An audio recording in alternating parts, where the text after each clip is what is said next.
One time that's In a zombie apocalypse, it's best not to get too attached to anyone. Welcome to WatchMojo.com, and today we're counting down our picks for the top 10 shocking deaths from The Walking Dead.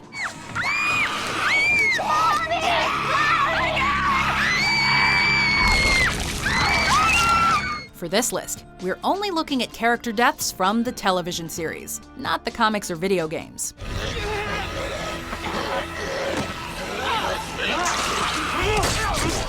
Also, we're defining death as the transition from living to dead, meaning that shocking zombie deaths, such as Merle's and Sophia's, are not being considered. It almost goes without saying, but this list comes with a major spoiler alert.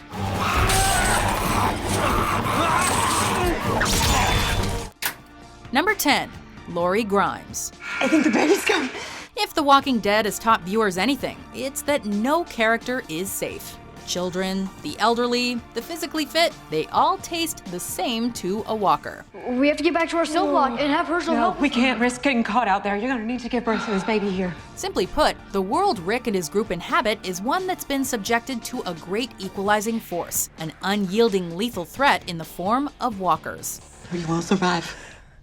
My baby has to survive. Please. My baby. For all of us. But even after 2 seasons of death, we never thought they'd kill a pregnant woman.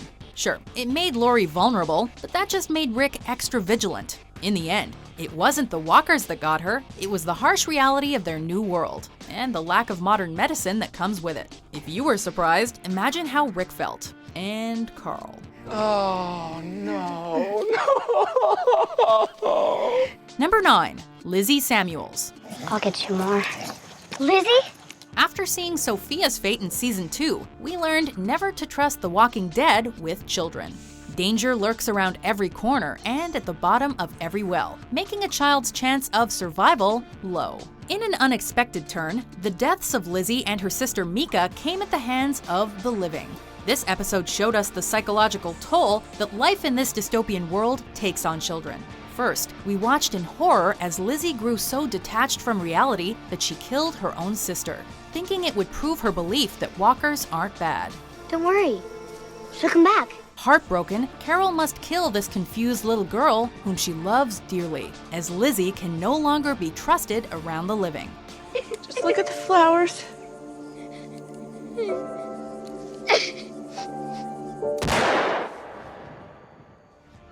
Number 8, Jessie, Sam, and Ron Anderson.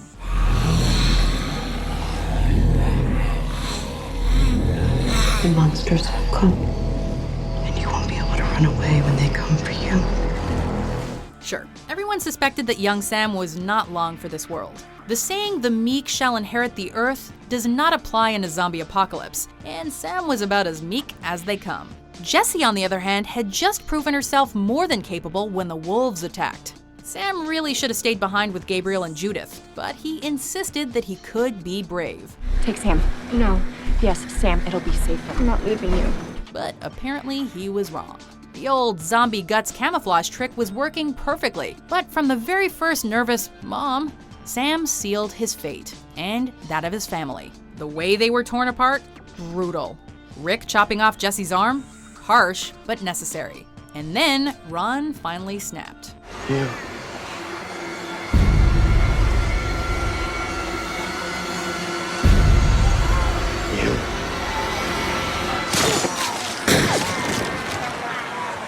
Number 7, Dale Horvath. And I'm not going anywhere. Okay. So let's talk about this like men. This one hurt, both for viewers and for Dale. But that's how it goes. You let your guard down for 1 second, and some half-rotten corpse is gonna wander up and take a chunk out of you. Damn it, Dale, why did you spend so long staring at the disemboweled cow rather than looking for the cause? Before Herschel warmed up, Dale was the grandfather figure and moral compass of the group, and his sudden loss hit them hard. Sorry, brother. His death also taught us that walkers can do just as much damage with their hands as with their teeth. It was hardest on Carl, however, who hadn't killed that damn walker when he had the chance. Ah! Number 6, Denise Cloyd. drop on my glasses. On this show, you should always be concerned if a secondary cast member starts to get too much screen time in any given episode, since it often means their demise is imminent. But Denise's role in this episode honestly didn't seem like the typical pre-death moment in the spotlight. She had just started a relationship with a main cast member, she'd become essential to the group as a doctor, and had really grown as a character throughout the season. And that speech was fantastic. And I wanted you here because you're alone. Probably for the first time in your life. And because you're stronger than you think you are, which gives me hope. If only we could have heard the end of it. Honestly, who could have seen that crossbow bolt coming? Well, certainly not Denise, given that it entered through the back of her skull. And if you don't wait! Number 5, Noah. Look at you with the aim. Couldn't they have taken Nicholas instead? Glenn had a solid plan for escape, and Nicholas totally blew it. One of the best original characters created for the series, Noah was selfless and extremely likable. Heard you talking to Holly last night. What's her story? But yes. No reason. It's an innocent question. Don't make me hurt you. Tyler James Williams was perfect in the role, managing to fully flesh out the character during his brief time. With his interest in architecture and the defense of Alexandria, we were sure he was here to stay. But apparently that was classic Walking Dead misdirection. We do appreciate the irony of the manner in which he died, though. After all, the show is notorious for being a revolving door of cast members. What a horrible and surprising way to go, though. Number 4, Shane Walsh. He's got no bites. Yeah, none you can see. Imagine an alternate reality Walking Dead where the love triangle between Rick, Lori, and Shane never happened. Rick and Shane could have worked together like real partners, and everything would have been awesome. But even in a global catastrophe, matters of the heart are never simple.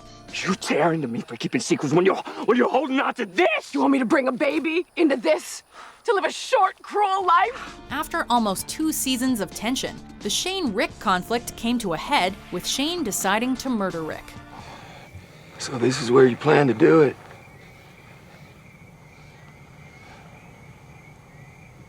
It's as good a place as any. We never expected him to succeed, but we also didn't think Rick could bring himself to kill his once best friend.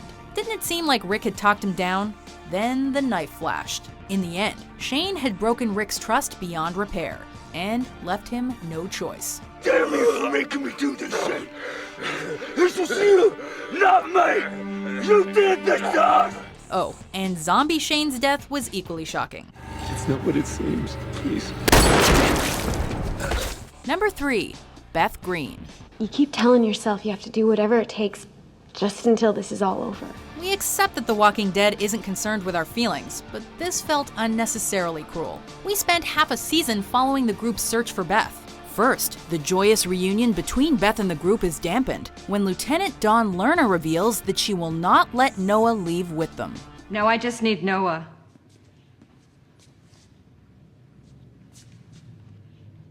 And then you can leave. A selfless character as always, Noah accepts, telling the others to go. As viewers, we were sad, but accepted it knowing that Maggie and Beth were about to be reunited, a pick-me-up they both desperately needed. Then, Beth stabs Dawn, and Dawn shoots Beth in the head. We spent so long waiting for this reunion, and it all disappeared with the flash of a gun.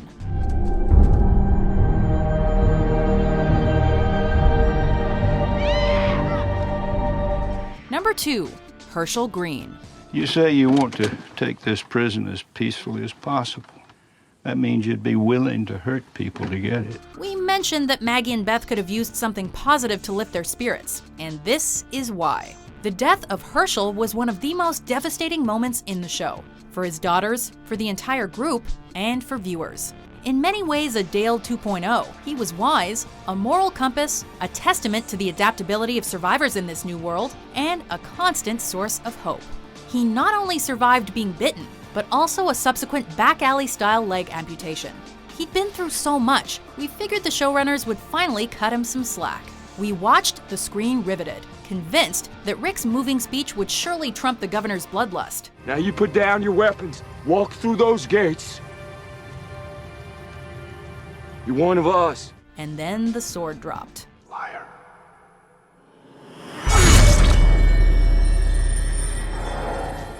Before we unveil our #1 pick, here are some honorable mentions. Brought a toilet paper?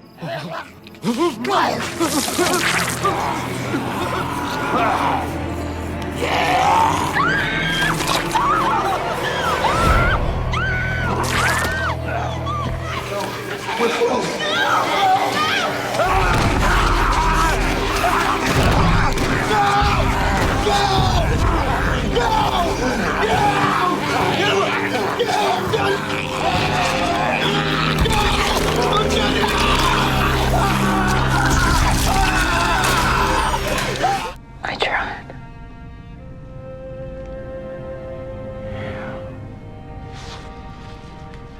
You did.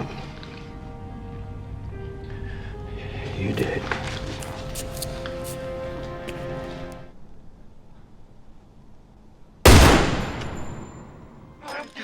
Pete, just stop now. Get Pete, away. just stop. Pete. Get away.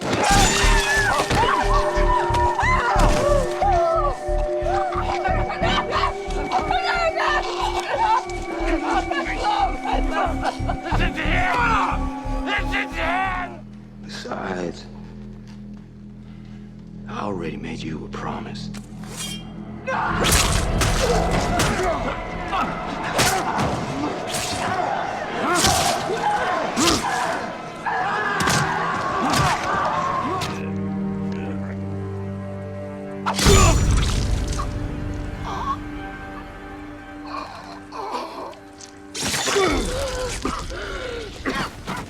#1, Glenn Rhee.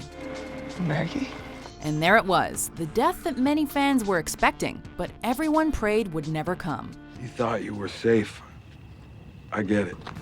In the comic books, Glenn is the one killed seemingly at random by Negan, but the television series decided to throw us a curveball and make Abraham Negan's first victim. Oh, look at that! Taking it like a champ! Fuck. My Fans barely had time to process the loss of the show's mustachioed badass before Negan, angered by Daryl's reprisal, makes Glenn Lucille's next victim in the show's most brutal and eye-opening moment to date. Back to it. Just to make sure the grief hit home, I'll find you.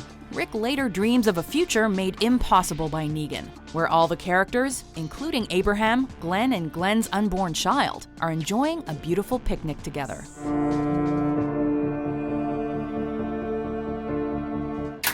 Do you agree with our list? I'm not gonna kill you. Which Walking Dead death shocked you the most? I wish it didn't have to end. Not this way. For more riveting top 10s published every day, be sure to subscribe to WatchMojo.com. Hell, you're all gonna be doing that.